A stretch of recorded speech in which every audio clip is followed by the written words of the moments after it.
الرجال قوامون على النساء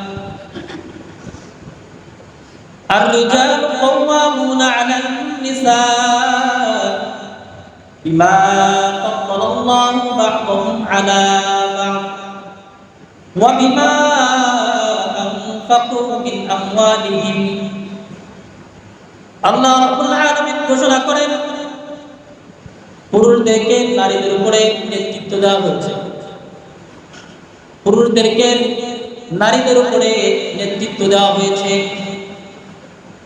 নেতাগি করবে সে নারীদের উপরে।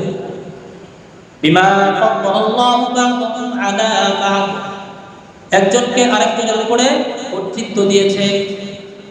ওয়া বিমা আনফাকু মিন আমওয়ালিহিম, বলে কেন পুরুষদেরকে এই দায়িত্ব দেওয়া হইল? অবিমা আনফাকু মিন আমওয়ালিহিম, আল্লাহ রাব্বুল আলামিন বলে কারণ তারা সংসারে খরচ করে, স্ত্রীদের পিছনে খরচ করে, সন্তান পিছনে খরচ করে। স্ত্রী অসুস্থ হইলে স্বামীকে দেখে, সন্তানরা অসুস্থ হইলেও স্বামীকে দেখে, পিতামাতা অসুস্থ হইলেও স্বামীকেই দেখে, নাকি? আল্লাহ রাব্বুল আলামিন এজন্য পুরুষদেরকে কর্তৃত্ব দিয়েছেন নারীদের উপরে। আর রিজালু কাওয়ামুনা আলান নিসা বিমা ফাদ্দালাল্লাহু বা'দাহুম আলা বা'দ, নারীদের উপরে পুরুষদেরকে কর্তৃত্ব দিয়েছে। এখন যদি কেউ প্রশ্ন করে, হুজুর আল্লাহ তাআলা তো অবিচার করলো, মহিলা যদি বলে আল্লাহ তাআলা তো অবিচার করলো, আল্লাহ তাআলা তো আমাদেরকে তাদের উপরে দিতে পারতো, আল্লাহ তাআলা কেন পুরুষদেরকেই দিল? কামাই তো আমি করি। কামাই করে না মহিলারা? মহিলারা কামাই করে না? মহিলারা খরচ করে না সংসারে?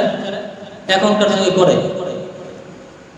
আল্লাহ রাব্বুল আলামিন ঘোষণা করেন, রাব্বুকা ইয়াখলুকু মা ইয়াশা ওয়া ইয়াখতার।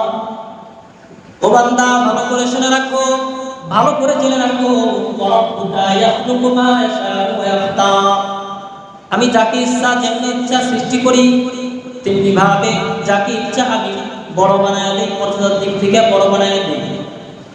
যাকে ইচ্ছা নেতা বানায় দেই, যাকে ইচ্ছা শ্রমিক বানায় দেই, যাকে ইচ্ছা মালিক বানায় দেই, যাকে ইচ্ছা ফকির বানায় দেই, যাকে যা ইচ্ছা এটা আমার ইচ্ছা। আমাকে এ ব্যাপারে প্রশ্ন করার মতো কেউ নাই। আল্লাহ রাব্বুল আলামিন বলেন, ফাআলুন লিমা ইউরিদ, আমি রাব্বুল আলামিন যেটা ইচ্ছা সেটাই করি। আমাকে প্রশ্ন করার মতো নাই। লা ইসআলু আম্মা ইয়াফআলু ওয়া হুম ইসআলুন, আমাকে কেউ এ ব্যাপারে জিজ্ঞাসা করতে পারবে না, জিজ্ঞাসা করার ক্ষমতা কারো নাই, কারো কোনো অধিকার নাই। ওয়া হুম ইসআলুন, বরং তোমাদেরকে জিজ্ঞাসা করা হবে হাসরের ময়দানে। তোমাদের প্রশ্ন কবর থেকেই শুরু হয়ে যাবে, হাসরের ময়দানে গিয়ে থামবে, তোমরা জিজ্ঞাসিত হবে।